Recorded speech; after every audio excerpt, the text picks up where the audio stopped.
Hello students, welcome to మనలా excellence YouTube channel. ఈ వీడియోలో మనం G7 సమావేశం గురించి మాట్లాడుకోబోతున్నాం. స్టూడెంట్స్, ఈ యొక్క G7 సమావేశం యొక్క సందర్భం ఏంటంటే మన భారతదేశ ప్రధాని ఈ యొక్క G7 సమావేశానికి హాజరవడం జరిగింది. మరి ఈ యొక్క మన టాపిక్లో అసలు ఈ యొక్క G7 సమావేశం ఈ యొక్క ఎక్కడ జరుగుతుంది ప్రజెంట్, అలానే ఈ G7 అనేది ఏ విధంగా ఏర్పడింది, మొదటగా G6గా ఏర్పడి తర్వాత పరిణామ క్రమంలో G7, దాని తర్వాత G8గా అవ్వడం, దాని తర్వాత మళ్ళీ రష్యా వైదొలిగిన తర్వాత G7గా మారడం, దాని తర్వాత మనకు G7లో భారతదేశం యొక్క పార్టిసిపేషన్ ఏ విధంగా ఉంది, మరియు ఈ యొక్క G7 యొక్క ప్రధానమైనటువంటి లక్ష్యాలు ఏ విధంగా ఉన్నాయి, దాంతోపాటు ఈసారి 2022 G7 ప్రధానంగా కొన్ని ముఖ్యమైనటువంటి లక్ష్య యొక్క నిర్ణయాలు తీసుకున్న స్టూడెంట్స్. అదేంటంటే రష్యా నుండి ఏదైతే కనుక దిగుమతి అవుతుందో బంగారం, ఆ యొక్క బంగారాన్ని ఎవరు కూడా ఎగుమతి చేసుకోవద్దు, దిగుమతి చేసుకోవద్దు అని చెప్పేసి నిర్ణయం తీసుకున్నాయి. దాంతోపాటు చైనాని కౌంటర్ చేయడానికి కోసం అని చెప్పేసి, అంటే చైనాకి వ్యతిరేకంగా global infrastructure partnership for global infrastructure అనే దాన్ని తీసుకోవడం జరిగింది. ఇది రీసెంట్గా అమెరికా ఇలాంటి ఒక ప్లాన్ కూడా తీసుకొచ్చింది. అదేంటంటే ఇండో పసిఫిక్ ఎకనామిక్ ఫ్రేమ్వర్క్ అనే దాన్ని కూడా తీసుకోవడం జరిగింది. మరి వీటన్నింటి గురించి కూడా మనం చెక్ చేద్దాం వన్ బై వన్. సో ఇది చెక్ చేసే కన్నా ముందు ఇది మనకు సిలబస్లో దేనికి సంబంధించింది, ఇది మీకు యూపీఎస్సి మనకి ఈ యొక్క సిలబస్లో అయితే కనుక పేపర్ 2లో మనకి ఇంపార్టెంట్ ఇంటర్నేషనల్ ఇన్స్టిట్యూషన్స్ ఏజెన్సీస్ అనే దానికి సంబంధించింది. అలానే ప్రిలిమ్స్ పాయింట్ ఆఫ్ వ్యూలో అయితే కనుక currents event of national and international importance, అలానే టీఎస్పీఎస్సి మనకు ప్రిలిమ్స్ పాయింట్ ఆఫ్ వ్యూలో కరెంట్ అఫైర్స్లో మనకి ఇంటర్నేషనల్ రిలేషన్స్ అండ్ ఈవెంట్స్ అని అడగడం జరిగింది. వీటినన్నింటి పాయింట్ ఆఫ్ వ్యూలో వీటినన్నింటి దృష్టిలో పెట్టుకొని మనం ఈ టాపిక్ని చదవాల్సి ఉంటుంది. స్టూడెంట్స్, మనం ఫస్ట్ డిస్కస్ చేయాల్సింది ఏంటంటే ఇది మనకి ఎన్నవ G7 సమావేశం. ఈ యొక్క G7 సమావేశం మనం డిస్కస్ చేయబోయేది 48th G7 summit, 48th G7 summit, 48వ G7 సమావేశం. ఇది పాయింట్ నెంబర్ 1. నెక్స్ట్ మీకు అర్థం కావాల్సింది ఏంటంటే ఈ సమావేశాలు ఈసారి ఎక్కడ జరుగుతున్నాయి, ఇవి ఎక్కడ జరుగుతున్నాయి, ఇవి మనకి జర్మనీలో జరుగుతున్నాయి. స్టూడెంట్స్, జర్మనీలో జరుగుతున్నాయి. మరి జర్మనీలో ఏ ప్రాంతంలో జరుగుతున్నాయి చెక్ చేస్తే కనుక మనకి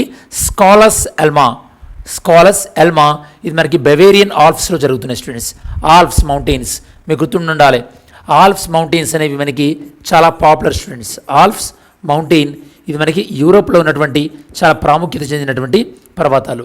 ఇక ఈ యొక్క ఆల్ప్స్ మౌంటైన్లో ఉన్నటువంటి వన్ ఆఫ్ ద ఈ యొక్క మౌంటైన్ ఏంటంటే బెవేరియన్ ఆల్ప్స్. ఈ యొక్క బెవేరియన్ ఆల్ప్స్ మీకు గుర్తుంటే కనుక వరల్డ్ వార్ టూ టైంలో ఈ యొక్క అడాల్ఫ్ హిట్లర్ యొక్క రిసార్ట్ అనేది ఈ యొక్క బవేరియన్ ఆల్ప్స్లోనే ఉండేది. స్టూడెంట్స్, ఓకే, ఇది మనకి ముఖ్యమైనటువంటి విషయం. మరి సార్ ఎక్కడ జరుగుతుందని చెప్పాము మనము, జర్మనీ కాబట్టి మరి జర్మనీ యొక్క ఛాన్సలర్ ఎవరో కూడా తెలుసుకోవాలి కదా. Germany chancellor Olaf Scholz. Germany chancellor మనకి Olaf Scholz. Students, Olaf Scholz. మనం ఈ యొక్క పాలిటీలో డిస్కస్ చేసాం. స్టూడెంట్స్, మనం జర్మనీ నుంచి ఈ యొక్క అబాలిషన్ ఆఫ్ ఫండమెంటల్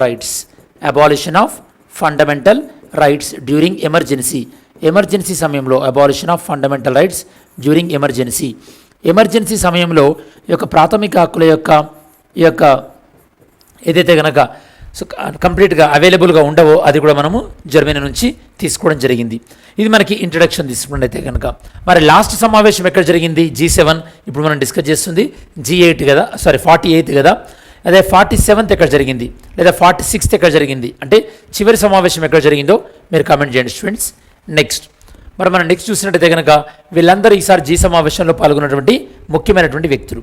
మరి G7లో ప్రధానంగా సభ్యత్వం ఉన్నటువంటి దేశాలు ఏంటంటే భారతదేశానికి సభ్యత్వం ఉందా, లేదు. స్టూడెంట్స్, G7లో ప్రధానంగా సభ్యత్వం ఉన్నటువంటి దేశాలు ఏంటంటే కనుక జపాన్, దాని తర్వాత కెనడా, దాని తర్వాత ఫ్రాన్స్, ఇటలీ, ఆ తర్వాత Germany, USA and England, that is UK. ఈ యొక్క 7 దేశాలకి G7 దేశాల్లో సభ్యత్వం ఉంది. స్టూడెంట్స్, 7 దేశాలకి G7లో సభ్యత్వం ఉంది. ఇదివరకు రష్యా కూడా ఉండేది, ఇప్పుడు రష్యాకి సభ్యత్వం లేదు. సో ఈ 7 దేశాలు కలిపి ఇప్పుడు మనకి G7గా ఉంటున్నాయి. మరి ఇండియా ఎందుకు ఉంది అంటే G7 సమావేశాల్లో జనరల్గా కొన్ని దేశాలని ఆహ్వానించడం జరుగుతుంది. ఆహ్వానించినటువంటి దేశాలు ఏందో కూడా ఇప్పుడు మనం చెక్ చేయడం జరుగుతుంది. స్టూడెంట్స్, వీళ్ళు G7 దాంతోపాటు ఆహ్వానించబడినటువంటి ముఖ్య దేశాధినేతలు. ఇక్కడ మీరు చూసుకున్నట్టయితే కనుక మనం చాలా ఎక్కువగా మనం యూజ్ చేస్తుంటాం ఈ మ్యాప్. మనం G7 దేశాలు, ఇదివరకు రష్యా ఉన్నప్పుడు G8, దాంతోపాటు వీటికి మిగతా 12 దేశాలు కలిసినప్పుడు G20 అవుతుంది స్టూడెంట్స్. G20లో ప్రధానంగా ఉన్నటువంటి క్వాడ్ దేశాలు ఏంటంటే ఇండియా, ఆస్ట్రేలియా ప్రధానంగా ఉన్నటువంటి క్వాడ్ దేశాలు. మిగతా 2 క్వాడ్ దేశాలు జపాన్, USA అవి ఆల్రెడీ G7లో ఉండడం జరిగింది స్టూడెంట్స్. ఇది ప్రధానంగా ఈ యొక్క G7, దాంతోపాటు G20 దేశాలు. మరి యొక్క G7 దేశాలు అనేది ప్రధానంగా ఏ సందర్భంలో ఏర్పడిందంటే స్టూడెంట్స్ 1973 G7 ప్రధానంగా ఇది ఏర్పడినటువంటి సిచ్యువేషన్ ఎప్పుడంటే 1973లో ఆయిల్ సంక్షోభం అనేది రావడం జరిగింది. ఇది ఈ యొక్క అభివృద్ధి చెందినటువంటి దేశాల యొక్క ఆర్థిక వ్యవస్థ పైన తీవ్రమైనటువంటి ప్రభావం చూపింది. అప్పుడు ప్రపంచంలో చాలా అభివృద్ధి చెందినటువంటి 6 దేశాలు ఏమనుకున్నాయంటే మళ్ళీ మనకి ఇలాంటి ఆర్థికపరమైనటువంటి చిక్కులు రాకూడదు అంటే మనలో మనం సహకరించుకోవడానికి మనం ఒక కూటమిని ఏర్పాటు చేసుకోవాలి అని చెప్పేసి వాళ్ళు డిసైడ్ అయ్యి 1975లో వాళ్ళు G6 దేశాలతో ఒక కూటమిని ఏర్పాటు చేసుకోవడం జరిగింది. దీనికి G6కి తర్వాత కెనడా వచ్చి జాయిన్ అయిన తర్వాత ఇది కాస్త మనకి G7గా మారింది స్టూడెంట్స్. కోర్స్ రష్యా చాలా తర్వాత జాయిన్ అయింది అనుకోండి. సో ఈ విధంగా G5 దేశాలు 1973లో వచ్చినటువంటి ఈ యొక్క పరిస్థితిని దృష్టిలో పెట్టుకొని వీళ్ళు 1975లో సమావేశం జాయిన్ అవ్వడం. దాని తర్వాత ఈ యొక్క కెనడా 1976లో జాయిన్ అయిన తర్వాత G7గా ఇది రూపాంతరం చెందింది స్టూడెంట్స్. ఇక్కడ మీకు ఎగ్జామినేషన్ పాయింట్ ఆఫ్ వ్యూ గుర్తుపెట్టుకోవాల్సినటువంటి ఇంకో విషయం ఏంటంటే G7కి చాలా ఇంపార్టెంట్. G7కి హెడ్ క్వార్టర్ అంటూ ఏం లేదు students. There is no head quarter. Very very important. Head quarter అంటే ప్రధాన కార్యాలయం అంటూ లేదు. ఇంకొకటి ఎగ్జామినేషన్ పాయింట్ ఆఫ్ వ్యూ ఏంటంటే G7 తీసుకునేటటువంటి నిర్ణయాలు ఏవైనా సరే, డిసిషన్స్ ఏవైనా సరే, దే ఆర్ నాన్ బైండింగ్ అంటే ఖచ్చితంగా ఫాలో అవ్వాలన్నటువంటి రూల్ ఏం లేదు. అంటే కేవలం అడ్వైజరీ నేచర్ మాత్రమే యొక్క G7 తీసుకునేటటువంటి నిర్ణయాలు. మరి G7 ప్రధానంగా ఏ విషయాలపైన వీళ్ళు తీసుకుంటుంటారు, ఏ విషయాలు అయితే కనుక మనకి G7 ప్రధానంగా దృష్టి సారించేటటువంటి అంశాలు ఏమి ఉన్నాయంటే కనుక మనకి సో ట్రేడ్ అండ్ ఎకానమీ కానీ, లేదా సెక్యూరిటీ కానీ, లేదా ఎనర్జీ పాయింట్ ఆఫ్ వ్యూలో అంటే ఈ యొక్క ఇంధన వనరులు, క్రూడ్ ఆయిల్ ఇందాక అనుకున్నాం కదా, ఇలాంటి విషయాలలో, దాంతోపాటు ఈ యొక్క పొలిటికల్ అసిస్టెన్స్ అంటే ఒక దేశం ఇంకో దేశం ఈ యొక్క రాజకీయపరమైనటువంటి ఇచ్చిపుచ్చుకునేటటువంటి ధోరణి, వీటన్నింటి విషయంలో G7 దేశాలు ఈ యొక్క సహకరించుకుంటాయి స్టూడెంట్స్. ఇక్కడ ఈసారి ఇంట్రెస్టింగ్ థింగ్ ఏంటంటే ఎప్పుడైతే G7 మీటింగ్ జరుగుతుందో ఈ సందర్భంలోనే రష్యా ఇంకా ఉక్రెయిన్ పైన దాడిని తీవ్రతరం చేసింది. ఎందుకు అనుకుంటున్నారంటే కనుక ఈ యొక్క G7 సమ్మిట్ ఏదైతే ఉందో ఈ G7 సమావేశానికి ఈ యొక్క ప్రస్తుతం ఉన్నటువంటి ఉక్రెయిన్ ప్రెసిడెంట్ ఈ యొక్క G7 సమావేశానికి వర్చువల్గా అంటే ఆన్లైన్ విధానం ద్వారా వర్చువల్గా ఈ యొక్క జాయిన్ అయ్యి ఈ యొక్క G7 సమావేశంలో పాల్గొనడం జరిగింది స్టూడెంట్స్. ఇది ప్రధానంగా మీరు గుర్తుపెట్టుకోవాల్సినటువంటి అంశం. మరి మన G7 దేశాలు ఏ విషయాల్లో వీళ్ళు సహకరించుకుంటున్నారో మనం తెలుసుకున్నాం కదా. దాని తర్వాత మీరు వరల్డ్ మ్యాప్లో చూడాలనుకుంటే కనుక ఈ యొక్క G7 దేశాలు మనకి జపాన్, దాని తర్వాత Italy, Germany, France, UK, USA, Canada 7 దేశాలను చూడవచ్చు. కాబట్టి మనకి ఆసియాలో మన G7 దేశాలు ఉన్నటువంటి ఒకే ఒక దేశం ఏంటంటే జపాన్. ఈ యొక్క ఆసియాలో మొట్టమొదటిసారిగా లిఖిత రాజ్యాంగం అంటే రిటర్న్ కాన్స్టిట్యూషన్ కూడా మనకి జపాన్ అని కూడా మనం చెప్పుకోవచ్చు ఫ్రెండ్స్.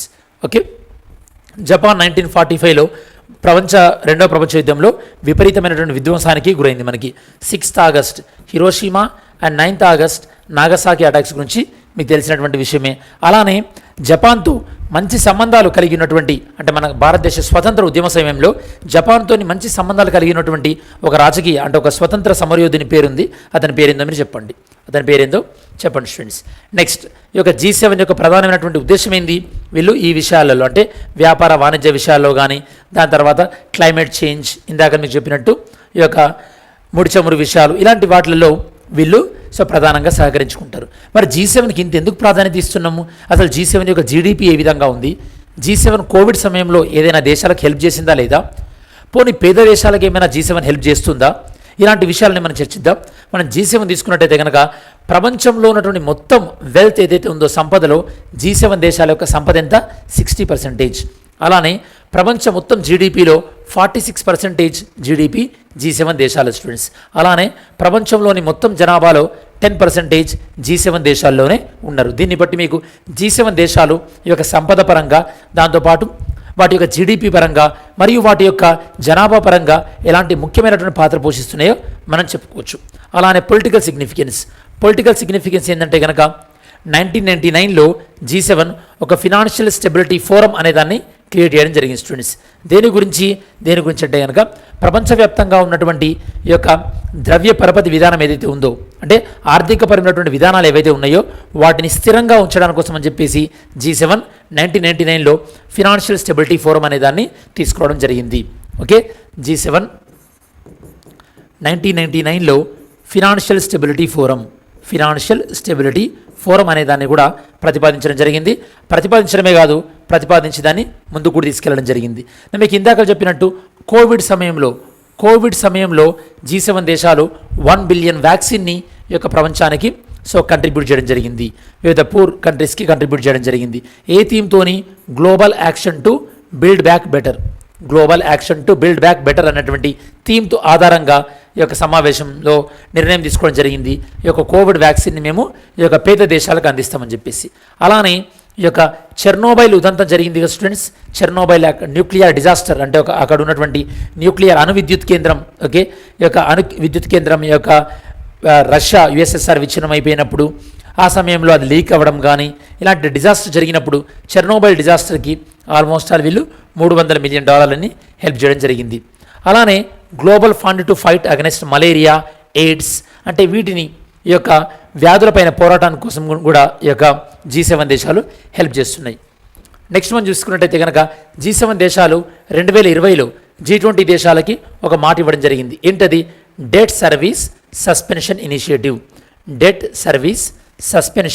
ఇనిషియేటివ్ సర్వీస్ ఏంటంటే కనుక ఏవైతే కనుక పేద దేశాలు G20 దేశాల నుంచి అప్పులు తీసుకున్నట్టయితే ఉన్నాయో ఆ అప్పుల్ని కొంతకాలం పాటు వాళ్ళకి తాత్కాలికమైనటువంటి ఉపశమనం ఇవ్వడానికి కోసం అని చెప్పేసి ఈ యొక్క డెట్ సర్వీస్ అండ్ సస్పెన్షన్ ఇనిషియేటివ్ని తీసుకోవడం జరిగింది పేద దేశాలకు సహాయం చేయడానికి. మరి మనము ఇప్పటివరకు తీసుకున్నట్టయితే కనుక G7 దేశాల యొక్క పాత్ర ఏందో మనం డిస్కస్ చేస్తాం. ఎలాంటి పాత్ర ఉంది G7 దేశాలది? వాటి యొక్క సంపద, వెల్త్ కానీ, లేదా జీడిపి కానీ, లేదా పాపులేషన్ కానీ. దాంతోపాటు ఈ G7 దేశాలు 1999లో ప్రపంచ ఆర్థిక వ్యవస్థకి ఒక స్థిరత్వం తీసుకోవడానికి ఈ యొక్క ఫినాన్షియల్ స్టెబిలిటీ ఫోరంని ప్రపోజ్ చేయడం కానీ, దాని తర్వాత పేద దేశాలకు హెల్ప్ చేయడం కోసం అని చెప్పేసి DSSI దీన్ని ప్రతిపాదించడం కానీ, అలానే కోవిడ్ టైంలో పేద దేశాలకి వ్యాక్సిన్స్ని హెల్ప్ చేయడం కానీ ఇలాంటి వాటిని, దాంతోపాటు చెర్నోబైల్ డిజాస్టర్కి ఈ యొక్క వాళ్ళ యొక్క బాధితులకు హెల్ప్ చేయడం, అలానే global fighting against the malaria, AIDS దానికోసం కూడా ఈ యొక్క G7 దేశాలు వాటి యొక్క సహకారాన్ని అందజేస్తున్న స్టూడెంట్స్. దాంతోపాటు ఇక్కడ మీకు ఇంకొక విషయం గుర్తుపెట్టుకోవాలి. ఎప్పుడైతే కనుక రష్యా ఎప్పుడైతే కనుక ఉక్రెయిన్లో ఉన్నటువంటి ఈ యొక్క కీవ్ ప్రాంతాన్ని ఎప్పుడైతే రష్యా ఆక్రమించిందో రష్యాని G8 నుంచి రష్యాని వెలివేయడం జరిగింది స్టూడెంట్స్. అప్పుడు G8 కాస్త మళ్ళీ ఏ విధంగా మారింది? G7గా మారింది స్టూడెంట్స్. ఈ యొక్క రష్యా 2014లో యాక్చువల్లీ రష్యా మనకి ఒరిజినల్గా 1975లో లేదు. రష్యా 1998లో జాయిన్ అయింది. 2004లో రష్యాను తీసివేయడం జరిగింది. ఈ యొక్క రష్యా అండ్ G7 తీసుకున్నట్టయితే కనుక రష్యా మనకి 1998లో జాయిన్ అయింది. దాని తర్వాత 2014లో రష్యాను తీసివేయడం జరిగింది. ఎందుకంటే ఉక్రెయిన్లో ఉన్నటువంటి క్రిమియాని ఆక్రమించినందుకు గాను. ఇంకా విషయం తీసుకున్నట్టయితే కనుక మరి మన భారతదేశం ఇప్పటివరకు అంటే నరేంద్ర మోడీ గారు ఈ యొక్క నరేంద్ర మోడీ గారు ప్రైమ్ మినిస్టర్ అయిన తర్వాత థర్డ్ టైం G7 మీటింగ్కి అటెండ్ అవ్వడం. అలానే మన్మోహన్ సింగ్ గారు తన ప్రధానిగా ఉన్నప్పుడు 5 సార్లు G7 మీటింగ్కి అటెండ్ అవ్వడం జరిగింది స్టూడెంట్స్. నెక్స్ట్ ఈసారి 2022 G7 సమ్మిట్లో ప్రధానంగా దృష్టి సారించబోయేటటువంటి విషయాలు ఏంటంటే కనుక ఒకటి సస్టైనబుల్ ప్లానెట్ అంటే ఈ యొక్క సుస్థిరాభివృద్ధి, అలానే ఈ యొక్క ఎకనామిక్ స్టెబిలిటీ అండ్ ట్రాన్స్ఫర్మేషన్. ఎందుకంటే కోవిడ్ తర్వాత ప్రపంచంలోని వివిధ దేశాలు ఎలా ఈ యొక్క ఆర్థికంగా మళ్ళీ తిరిగి ఈ యొక్క పుంజుకోవాలి దాని గురించి డిస్కషన్. దాంతోపాటు హెల్దీ లైఫ్స్ అంటే ఈ యొక్క ఆరోగ్య ప్రమాణాలను ఎలా మెరుగుపరచాలి, అలానే పేదరికం, ఆకలి బాధ, అలానే న్యూట్రిషన్ డెఫిషియన్సీని ఎలా అధిగమించాలి, దాంతోపాటు sustainable investment in better future అంటే లైక్ సోలార్ ఎనర్జీలో కానీ విండ్ ఎనర్జీలో కానీ పెట్టుబడులను ఏ విధంగా ఈ యొక్క ప్రోత్సహించాలి, దాంతోపాటు ఈ యొక్క ప్రపంచం ఎదుర్కోబోతున్నటువంటి సవాళ్ళను మనం ఏ విధంగా మనం ముందుగానే పసిగట్టి వాటిని ఏ విధంగా ఎదుర్కోవాలి అని డిస్కస్ చేస్తున్నారు. మరి నేను మీకు ఇందాక చెప్పినట్టు G7లో ఈ యొక్క సభ్య దేశాలే కాకుండా భారతదేశంతో పాటు కొన్ని దేశాలు కూడా ఆహ్వానించబడ్డాయి. Argentina, Indonesia, Senegal, South Africa ఈ దేశాలను కూడా ఆహ్వానించడం జరిగింది స్టూడెంట్స్. దాంతోపాటు ఈ యొక్క G7 ఒక $600 బిలియన్ గ్లోబల్ ఇన్ఫ్రా ప్లాన్ అని ఈ యొక్క ఒక ప్లాన్ని స్టార్ట్ చేయడం జరిగింది. Global infrastructure and investment plan, very very important. Global infrastructure and investment plan, global infrastructure and investment plan అనే దాన్ని ప్రపోజ్ చేయడం జరిగింది. ఎంత $1 బిలియన్ స్టూడెంట్స్? $600 బిలియన్ స్టార్ట్ చేయడం జరిగింది. $600 బిలియన్స్ ప్రపోజ్ చేశారు. ఈ యొక్క $600 బిలియన్ ప్రపోజ్ చేసి దీన్ని ఎప్పటిలోపు ఇంత మనీని వీళ్ళు మొబిలైజ్ చేయాలనుకుంటున్నారు, ఎప్పటిలోపు అంటే ఈ యొక్క సంపదని వీళ్ళు సమకూర్చుకోవాలనుకుంటున్నారంటే 2027 గ్లోబల్ ఇన్వెస్ట్మెంట్ ఇన్ఫ్రాస్ట్రక్చర్ ప్లాన్. మరి యొక్క గ్లోబల్ ఇన్ఫ్రాస్ట్రక్చర్ ఇన్వెస్ట్మెంట్ ప్లాన్ ఏదైతే ఉందో, okay, global investment and infrastructure plan ఏదైతే ఉందో ఇది ఎందుకోసం $600 బిలియన్ ఎందుకోసం అంటే చైనా యొక్క ఒక ప్రాజెక్టుని కౌంటర్ చేయడానికి. ఏంటా చైనా యొక్క ప్రాజెక్టు? చైనా యొక్క ప్రాజెక్ట్ ఏంటంటే belt and road initiative. Students, ఏంటా బెల్ట్ అండ్ రోడ్ ఇనిషియేటివ్? మీరు మ్యాప్లో చూసినట్టయితే కనుక ఇది చైనా యొక్క బెల్ట్ అండ్ రోడ్ ఇనిషియేటివ్. ఇందులో మీరు చూసుకున్నట్టయితే కనుక చైనా ల్యాండ్ మార్గం ద్వారా చైనా తీసుకెళ్తుంది ఏంటంటే సిల్క్ రోడ్ అంటాం దీన్ని, సిల్క్ రోడ్. అదే సముద్ర మార్గం ద్వారా చైనా ప్రతిపాదిస్తుంది ఏంటంటే కనుక మ్యారిటైమ్ సిల్క్ రోడ్స్. అలానే చైనా కొన్ని రకాలైనటువంటి ఎకనామిక్ కారిడార్లను కూడా ప్రపోజ్ చేస్తుంది. ఈ ఎకనామిక్ కారిడార్ని మనం సిపెక్ అని కూడా అనొచ్చు, చైనా పాకిస్తాన్ ఎకనామిక్ కారిడార్ కూడా అనొచ్చు. అంటే చైనా తన యొక్క పెట్టుబడుల ద్వారా తన యొక్క ప్రభావాన్ని పెంచుకుంటుందన్నమాట. మరి ఇలాంటి సందర్భాల్లో చైనా యొక్క ప్రభావాన్ని తగ్గించడానికి ఈ యొక్క $600 బిలియన్ ఈ యొక్క G7 దేశాలు ఒక ప్రతిపాదన తీసుకోవడం జరిగింది. ఇది చాలా సాహసోపేతమైనటువంటి నిర్ణయం అని కూడా చెప్పొచ్చు స్టూడెంట్స్. మీరు దేనిపైన కాన్సన్ట్రేట్ చేద్దాం అనుకుంటున్నారు? క్లైమేట్ చేంజ్ పైన కానీ, లేదా గ్లోబల్ హెల్త్ విషయంలో పైన కానీ, లేదా జెండర్ ఈక్వాలిటీ ఇలాంటి విషయాలపైన కూడా ఈ యొక్క మనీతో మేము కాన్సన్ట్రేట్ చేయబోతున్నాం. ఓన్లీ చైనాను ఒకటే కౌంటర్ చేయడం కాదు అని వీళ్ళు అంటున్నారు. చూద్దాం ఇది ఎంత మట్టుకు ఆచరణలో సాధ్యం కాబోతుంది అనేది. మీకు ఆల్రెడీ చెప్పినట్టు బిగినింగ్లో ఈ యొక్క G7 సమావేశంలో రష్యా ఉన్నటువంటి గోల్డ్, రష్యా నుండి వచ్చేటటువంటి బంగారం పైన ఈ యొక్క నిషేధాన్ని విధించాలని అనుకున్నారు. ఎందుకంటే కనుక దీని ద్వారా రష్యాని మనం ఈ యొక్క ఎకనామికల్గా ఆర్థిక పరంగా మనం ఐసోలేట్ చేయొచ్చు అని చెప్పేసి. Already belt and road initiative గురించి నేను మీకు ఎక్స్ప్లెయిన్ చేయడం జరిగింది స్టూడెంట్స్. మరి ఒకసారి మనం క్వశ్చన్ చూసినట్టయితే కనుక మీరు ఆన్సర్ చేయండి. Which of the following countries is not a member of the G7లో మెంబర్గా లేనటువంటి దేశం ఏదో ఒకసారి ఆన్సర్ చేయండి. ఈవెన్ నేను మీకు ఇందాక ఆన్సర్ చూపెట్టినప్పటికీ కూడా ఒకసారి ఆన్సర్ చేయండి స్టూడెంట్స్. నెక్స్ట్ చూసినట్టయితే కనుక మనకి ఈ యొక్క which of the following countries are all the 4 countries of G20. ఈసారి ఈ యొక్క G20లో ఉన్నటువంటి దేశాలు ఏంటి? నేను మీకు ఒరిజినల్గా ఫస్ట్ మ్యాప్లో చూపించాను G20లో ఉన్నటువంటి సభ్య దేశాలు ఏంటి అని అడుగుతున్నాం. ఇక్కడ మెయిన్స్ క్వశ్చన్ ఏంటంటే discuss the relevance of G7 countries today, what are the reforms necessary to make the grouping more effective. అంటే G7 యొక్క ప్రాముఖ్యత ఏంది, ఎలాంటి సంస్కరణ తీసుకురావడం ద్వారా G7 కూటమిని మరింత ప్రభావశీలంగా మనం చేయొచ్చు అని క్వశ్చన్ అడుగుతున్నారు స్టూడెంట్స్. మరి దీనికి సంబంధించినటువంటి మనం ఇప్పటివరకు డిస్కస్ చేసింది ఒకసారి రివైజ్ చేసినట్టయితే కనుక టాపిక్ ఏంది? 48th G7 సమ్మిట్ ఎక్కడ జరుగుతుంది? జర్మనీలో జరుగుతుంది. అలానే ఎక్కడ? జర్మనీలో ఆల్ప్స్ పర్వతాలు, బెవేరియన్ ఆల్ప్స్లో జరుగుతుంది. అలానే జర్మనీ యొక్క ఛాన్సలర్ వాలాఫ్ షాల్జ్. మనం జర్మనీ నుంచి తీసుకున్నటువంటి విషయాలు ఎంతో డిస్కస్ చేసాం. G7 దేశాలు, సభ్య దేశాలు ఇవి. అలానే G7 ఎలా ఆవిర్భవించింది? 1973, 1975, 1976, 1998 రష్యా, 2014 రష్యా వెళ్ళిపోవడం, ఇవన్నీ కూడా మనం డిస్కస్ చేయడం జరిగింది. G7లో తీసుకునే నిర్ణయాలు నాన్ బైండింగ్. అలానే G7కి హెడ్ క్వార్టర్ అంటూ ఏం లేదు. G7 దేశాలు ప్రధానంగా ఏ విషయాల పట్ల సహకరించుకుంటున్నాయి, అలానే ఈ యొక్క దేశాల యొక్క ప్రాముఖ్యత ఏంది ఇప్పటి వరకు అని మనం డిస్కస్ చేయడం జరిగింది. ఫైనల్గా G7 దేశాలు ఒక గ్లోబల్ ఇన్ఫ్రాస్ట్రక్చర్ ఇన్వెస్ట్మెంట్ ప్లాన్ని తీసుకొని వస్తున్నాయి. ఎన్ని బిలియన్ డాలర్లతోని? $600 బిలియన్ చైనా యొక్క బెల్ట్ అండ్ రోడ్ ఇనిషియేటివ్ అనే ప్రాజెక్టుని సమర్థవంతంగా ఎదుర్కోవడానికి. ఇది స్టూడెంట్స్ ఓవరాల్గా G7 యొక్క సదస్సు యొక్క ప్రాముఖ్యతకు సంబంధించినటువంటి వీడియో.